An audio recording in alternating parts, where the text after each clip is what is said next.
Hello, I'm Jeff Paur, senior writer for RealTime Fantasy Sports. Welcome to the RealTime Fantasy Sports Show. On today's show, I'm joined with contributing writer Evan Webb. Evan, thanks so much for joining me. Yeah, thanks for having me on. On today's show, we are going to do kind of a halfway recap of the season. We're in week 8. It's a halfway point for a lot of leagues. We thought it'd be fun to look at some of the MVPs, busts, players we're selling high, selling low on, and give everybody our thoughts on that. Sound good, Evan? Yeah, it's crazy that we're already halfway through the season, but yeah, we're already here. Agreed. It's do or die for a lot of teams at this point, right? But before we get to that, too, I want to talk about the Fantasy Championship, Best Ball Championship, to give the owners their due for whoever's leading and doing well at this point. So let's look at the Fantasy Championship first, Evan. Leading that is Fozzie Dog. He's got a great team. Captain Moonlight is the name of his team. If you look at his team, I will go over some of his players. He has Tua and Derek Carr and Geno Smith, so going with kind of a trio of quarterbacks there. But his running backs are really good. Josh Jacobs, who's kind of emerged, been a great fantasy play this year. Kenneth Walker, who's starting now. Clyde Edwards-Helaire is another one of his running backs. He has Kareem Hunt as well, who could get traded, so that could help his value even more. But his receivers really stacked. Tyreek Hill, Cooper Kupp, Jalen Waddle, Amon-Ra St. Brown, who actually has not been very good to date, so if he gets him back as well. So it's a pretty good-looking team, right? Yeah, it's a really good-looking team. I'd say maybe the only thing that he might be worried about is just having too many Miami guys on the team, but other than that, it's pretty stacked. And, yeah, it's definitely a good team to have down the stretch. And tight end, too, Pat Freiermuth, Taysom Hill, David Njoku. So he doesn't have one of those elite guys, but he's kind of been mixing and matching them there. So good-looking team for Fozzie Dog. He actually has 2 of them in the top 10. He has another one called Skull Island, which has Josh Allen, Kenneth Walker, Dameon Pierce, Stephon Diggs, Tyreek Hill, Jalen Waddle. Again, a lot of Dolphins Fozzie Dog likes. So he's doing really well so far. Second place team is the Brahma Bull. Don't know what that means. Don't know if I'm pronouncing it right. But we can take a look at his team as well because he's close. He has Josh Allen, Saquon Barkley, James Conner, Jamal Williams, Brandon Ayuk, Drake London, Amon-Ra St. Brown. On his bench, Josh Palmer, a receiver that's done pretty well. Austin Eckler, who I have a feeling is on a lot of teams that are doing really well this year. So really good team, Austin Eckler and Saquon Barkley. That's a pretty good combo right there. Yeah, it is a really good combo, and he's getting a lot of production right now from Brandon Ayuk, who's been probably the top guy for San Francisco, at least at the moment. So we'll see if Ayuk can keep it up, but if he's able to keep it up, I think this team will do really, really well. And Team Jaffe's in third. He's close, just 5 points behind. He has Jalen Hurts, Aaron Jones, Michael Carter now is in his lineup. DeAndre Hopkins, too, which is intriguing to me because he got nothing out of him for the first 6 weeks. Now he's got him as his number 1 receiver, most likely, as Tyreek Hill as well. So another good team here. All these teams are doing really well. We just wanted to point out the leaders at this point, halfway point of the season pretty much. So Fozzie Dog's winning it all. This point of the year, let's move on to the best ball now and talk about the leaders of that. And the leader of that is Jay, I don't know how to pronounce the name, Hatala. He has the fake news 4-6 team, so it means he probably drafted 4-6. So one of the early drafters. He has a good team, though. Patrick Mahomes, Tua. He has just 2 QBs in a best ball format. You worry about that a little bit with injuries, but right now getting away with it because he has Patrick Mahomes, Saquon Barkley, Josh Jacobs, Dameon Pierce, Kenneth Walker. I mean, 4 really, really good running backs. I mean, that's impressive. Yeah, that is a really, really stacked team. And, yeah, it's like you said with the injuries, potentially, like Tua was out earlier. As long as he can stay healthy and, you don't catch a bye week with Mahomes or anything. Yeah, I think exactly. that could be a really good team down the stretch. His receivers are really good, too. Justin Jefferson, Tyreek Hill, T. Higgins, Jalen Waddle. I mean, this team's really stacked. Impressive looking lineup for the fake news team who's winning right now by 12 points over the Bone East 1999 team. DCC is the name of his team here. Let's take a look at that real quick as well. He has Derek Carr, Justin Fields, Jared Goff as his QBs. Nothing too exciting, but a decent lineup there. And he has Michael Carter, Austin Eckler again. Very exciting player this year. Eckler's been outstanding this year, and you'll see later when I talk about him as a little later in the show. But Josh Jacobs as well. He has David Montgomery, James Robinson, Tyreek Hill, DK Metcalf, Michael Pittman. So Really good team here for this DCC team as well in the best ball format. He is in second place, nipping on the heels of the fake news team. And then you have BTV, BB21 in third, Night Owls in fourth. All these names have weird acronyms, so I'm not going to name them all. You can see them all on the screen there, though. But again, halfway point of the season, these teams doing really well at this point, and a lot of them look to have some staying power also, Evan. So Absolutely. Pretty exciting stuff. Let's move on now to our halfway recap here and talk about some of the players we like, we don't like, we want to sell high on, sell low on. Let's talk about fantasy MVP first. Who is your fantasy MVP right now, Evan? Yeah, I'm going to go with Jalen Hurts from the Philadelphia Eagles. Right now he has the most rushing yards in the league, and he's also, or most rushing yards among quarterbacks, fourth most rushing touchdowns, and a 66% completion rate, which is way up from last year. He's probably the best dual threat quarterback, I think, in the game right now, and a lot of easy games coming up for Philadelphia. So I expect Jalen to kind of pad those stats even more and continue his great season. But yeah, so far I think he's been up there. You could definitely debate for Josh Allen as well, but Jalen Hurts has been really, really good. Yeah, I'm happy with that too. I have a lot of Jalen Hurts stock, so really happy with the way he's played this year. My MVP is actually Austin Eckler. He is first in running back scoring by more than 30 points right now. 3 games with 30-plus fantasy points. Double-digit fantasy points every game this year. He has at least 4 receptions every game as well. The running back position actually has not been great. It's been kind of top-heavy, and he's leading the way, absolutely, destroying the competition just because he gets so many catches, finds the end zone as well. So Austin Eckler is my fantasy MVP right now at this point of the season. Let's do the opposite end of things now, Evan.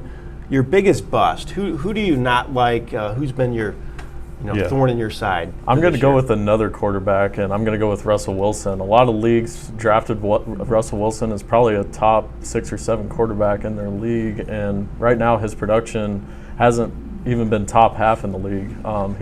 Hasn't looked comfortable in that Denver offense all year, and I don't really see it getting any better anytime soon, at least from what I've seen. So I think guys like Kirk Cousins, Geno Smith, Daniel Jones, they've probably been better quarterbacks overall this year, which is shocking to say that Russell Wilson's production hasn't been that good, but it just hasn't been all year, and I don't expect it to continue. And he's probably annoying his teammates too, because he did stretches on a plane for like 4 hours apparently on the way to London. So he's not endearing himself to anybody at this point, no. I don't think. Strange stuff. All right, my biggest bust is Kyle Pitts. I know he's a lot of people's, fantasy hate target this year at this point, and I have him on some teams as well, and really been disappointing. 24th in tight end scoring right now.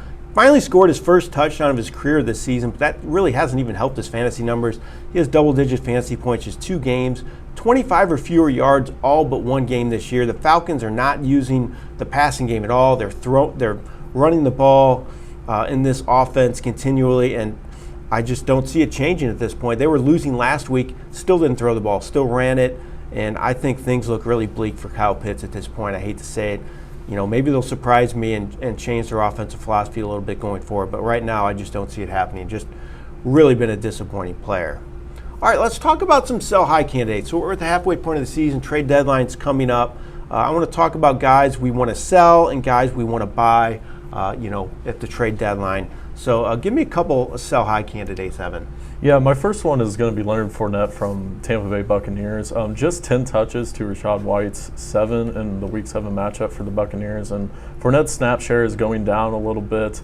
And plus Tampa has some tough defenses coming up as well, so over the next 5 weeks, especially against the rush. So I think Leonard Fournette is a guy to sell right now, especially with a struggling Tampa team at the moment, but you can kind of sell him high right now. He's had a pretty good season for the most part, but Rachaad White's usage does kind of seem to look to be going up a little bit, so I think Leonard Fournette's a good sell at the moment.